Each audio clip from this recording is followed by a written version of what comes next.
Hey guys, what's good? Oh my god, I missed you all. It's been a while. Anyway, tonight we have something very special, and that is an adequate guide on an Apache helicopter. Okay, I'm kidding. But today, as you guys can see by the thumbnail, we are covering Kai'Sa. So since most of you guys have enjoyed my old league guides, I'm just going to keep the same format since that's the way I can expand your knowledge. First off, we'll start with some kind of intro, like why would you even want to play Kai'Sa, and is Kai'Sa actually for you?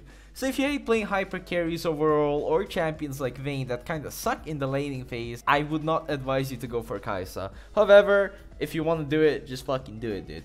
Her laning phase is difficult due to her extreme short range, and the Apache helicopter ability will hit minions most of the times during the trades, so that's pain in the ass. Besides that, I honestly think she's a great champion if you like making flashy plays, going invisible and then pow pow, and I don't know, void and stuff. But on the real though, her kit is great for both team fights and solo play. She's sort of an assassin as well, thanks to your ulti and let's say W ability, which allows you to target someone specifically, initiate with your ulti, kill and escape thanks to your E.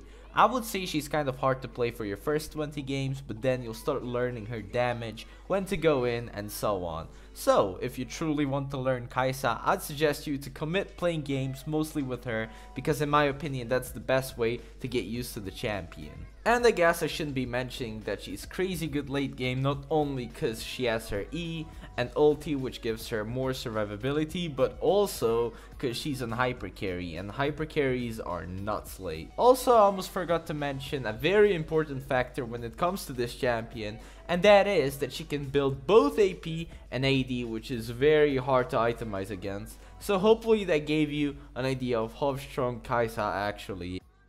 Some of the bad sides would be that she has no CC, which is perfectly understandable, and her range is quite bad, so she really needs to be in there to deal some damage. That's what makes her laning phase bad as well. Trading is going to be painfully hard, but if you wait for the right moment or for that blitz hook, hey, you know what I'm saying? Right now we should quickly cover the abilities and what they do. If you think you know everything, I suggest you still watch this part because there might be something you missed out on. So first off, we have Second Skin. This is her passive, and it's similar to Vayne's W, aka the rings. It works in a similar fashion where when the plasma stacks are procced, you do bonus damage. This is what plasma stacks look like if you don't know. Also a very interesting fact is that allies immobilizing effects help stack your plasma. This passive has a second part to it too, and that's the thing that allows you to upgrade your abilities based on the items you've. Afterwards we have her Q, and I'm sorry but I cannot pronounce how it's called, like literally I've been trying for hours. Anyways, this is where she fires a couple of them good missiles, does quite a bit of burst damage, and once it's upgraded she basically shoots a few more additionally. This ability is good for pushing your lane, bursting down your enemies like the degenerates they are, and so on. Pretty good overall. And then her W, Void Seeker. This is where she shoots a long-ranged missile. When the missile hits, it marks enemies with the stack of plasma. At first, this ability doesn't do that much damage, but after you upgrade it, you get a cooldown reduction on it if you hit the champion, and you get to apply more marks of plasma on an enemy champion. This would be good for something like, if an enemy is low, hiding under the tower, you can try and snipe them. You get the point. After that, we have her E, and that is Supercharge, where Kai'Sa first charges, increasing her movement speed, and then when she's done, her attack speed gets increased. When this ability is upgraded, you get an invisibility that makes you look really fucking cool. This is overall good for chasing, juking, trading, escaping, you name it, Supercharge gets it. It's like I'm actually like trying to sell you this ability, holy shit. And after that, finally, her ult, Killer Instinct, which allows you basically to teleport to any enemy marked by your plasma within your ult's range. But wait, you thought that was it? There's a second part. Also, you get a Janus shield, so yeah, that's that. It makes you like tanky, yeah. So now, it's time to cover her pre-seasonal build path and the rune page. This is going to be very boring for me while I'm editing, but I hope you can find it quite enjoyable. First off, we have a choice between Doran's Shield and Doran's Blade. The reason why I said Doran's Shield first is because you're going to be building that most of the time. Why, you may ask? Well, your laning phase is pretty garbage, especially against Dark Harvest abusers right now, so you gotta play like a severe main. You can even go out of your way and take Resolve second like the boys do. Nah, I'm kidding, but you need more sustain in the lane to survive the laning phase. Only time you'll be taking Doran's Blade is if you're absolutely confident you're gonna demolish your opponents, or if you have a catch support like Trash with Ignite and you're like, yeah, we're gonna make them plays. Yeah, you get the point basically. Afterwards, our first pack should ideally consist of a BF sword. That would literally be perfect. But since we don't live in the perfect world, you'll probably end up feeding your ass. In that case, you want to get at least a long sword and some boots for mobility. And afterwards, you should aim to get that BF sword though. After getting that nice BF sword power spike, we want to spicing it up with the Storm Razor. This item is great on the most hyper carries. It makes early game so much more viable thanks to the all around stats it gives. It equips us with 60% attack damage, 35% attack speed, and most importantly crit and the movement speed. What else could you want? Afterwards, I'd strongly suggest still going with the Rage Blade, which is going to be our second core item. The reason I think Rage Blade is still pretty good on Kai'Sa even after the changes is because it's so much faster to proc your plasma passive thanks to it. Not only that, but it also gives us mixed damage, which is what we want since enemies are definitely going to try and build resistance against you. Oh. Fuck, this is hard. Anyway, our third core item is where it gets a bit harder because it's not so linear like the first two.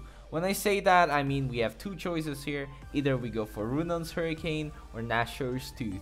Now, the reason why we would go for Runon's Hurricane is because it gives us more DPS in the team fights, more attack speed, and more crit. Now, if this item is so good, why would the second option be Nashor's Tooth? Well, Nashor's Tooth is an AP attack speed item. The best case scenario here would be to build Runon's Hurricane turret if we have a balanced team composition that consists of strong AP and AD champions and not just AD champions. Yeah, I'm talking to all of you Zed mains out there.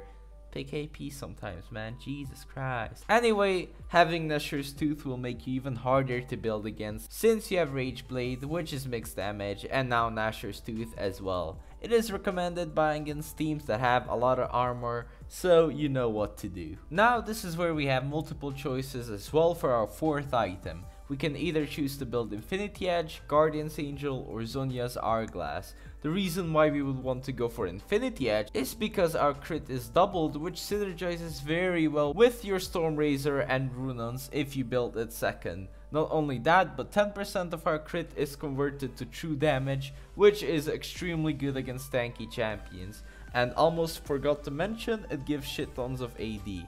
Afterwards, we have Guardian's Angel, and this is good if you're very ahead because it gives you a second life. It is also good against heavy AD team comp or if they have a lot of assassins.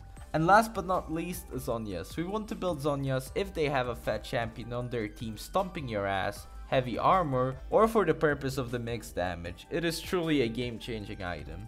The fifth item will also be the one of these items in the option number 4, just not the same item of course, so that is basically going to be a build we're going to be using. The build itself is quite situational. As you can see, there are quite a bit of options from both AP and AD items, and they are all good in different scenarios. Now let's cover runes. Alright, so first tree we've chosen is obviously the Precision. The keystone is going to be Fleet Footwork because it gives us more survivability in the hardest stage of our game, and that is the laning phase. It'll give us movement speed that's really good against most of the annoying supports and some self-healing.